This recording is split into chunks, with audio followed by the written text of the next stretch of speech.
Antiques Roadshow guest stunned by valuation of Queen Victoria's intimate attire. The full story.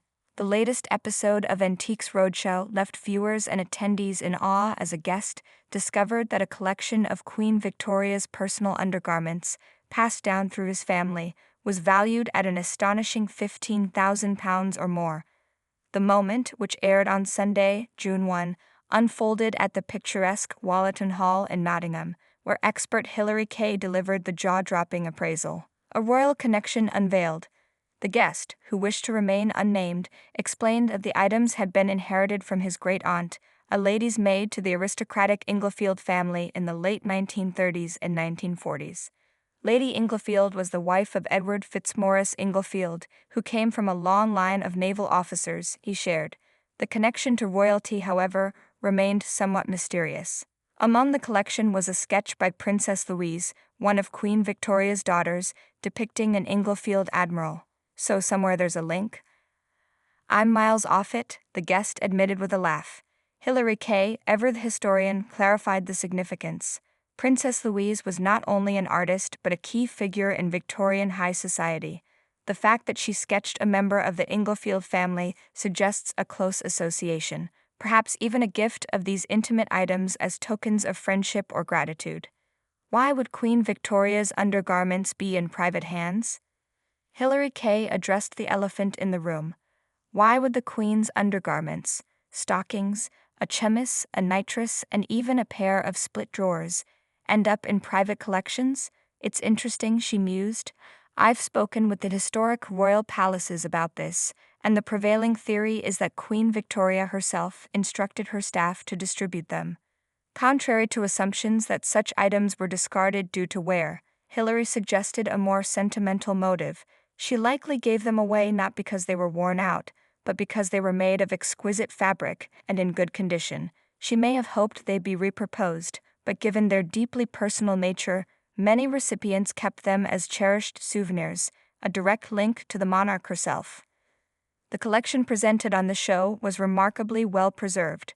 The black stockings, delicate chemise, and nitrous bore the VR cipher, Victoria Regina, beneath a crown, the telltale mark of royal ownership.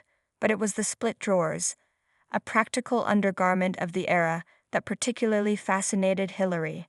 These are incredibly rare, she noted. People often assume royal undergarments would be opulent, but these are surprisingly simple, made for comfort rather than display. That authenticity is what makes them so valuable. The shocking valuation. When it came to appraising the collection, Hilary didn't hesitate.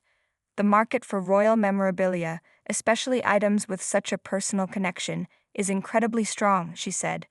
I would certainly value this collection above £15,000. The crowd erupted in gasps, and the guests' stunned reaction was immediate. Right, that's a lot of money. Worth hanging on to then, very good. His understated response belied the significance of the moment. A humble family heirloom, tucked away for decades, was now confirmed as a small treasure. The fascination with royal relics. The segment underscored a broader cultural fascination with royal artifacts, particularly those tied to intimate aspects of a monarch's life. There's something uniquely compelling about objects that were part of a historical figure's daily existence, Hilary explained. These weren't ceremonial robes or crowns meant for public display. They were private, utilitarian items. That intimacy creates a powerful connection to the past. Collectors and historians alike prize such relics for their rarity and the stories they carry. Queen Victoria, in particular, remains a figure of enduring interest. Her reign spanned 63 years, and her personal life, marked by deep love for Prince Albert and prolonged mourning after his death, has been endlessly documented. Items like these undergarments offer a tangible link to the woman behind the crown. What's next for the collection? When asked if he planned to sell the items, the guest remained coy. I hadn't really thought about it until now, he admitted. They'd just been in the family for so long. Hilary advised caution. If you do consider selling, auction houses specializing in royal memorabilia would be very interested. But these are heirlooms with a story. Sometimes that's worth more than money. For now, the collection remains in private hands, but its appearance on Antiques Roadshow has undoubtedly sparked interest. Dealers and museums may soon come calling, eager to add these rare pieces to their holdings.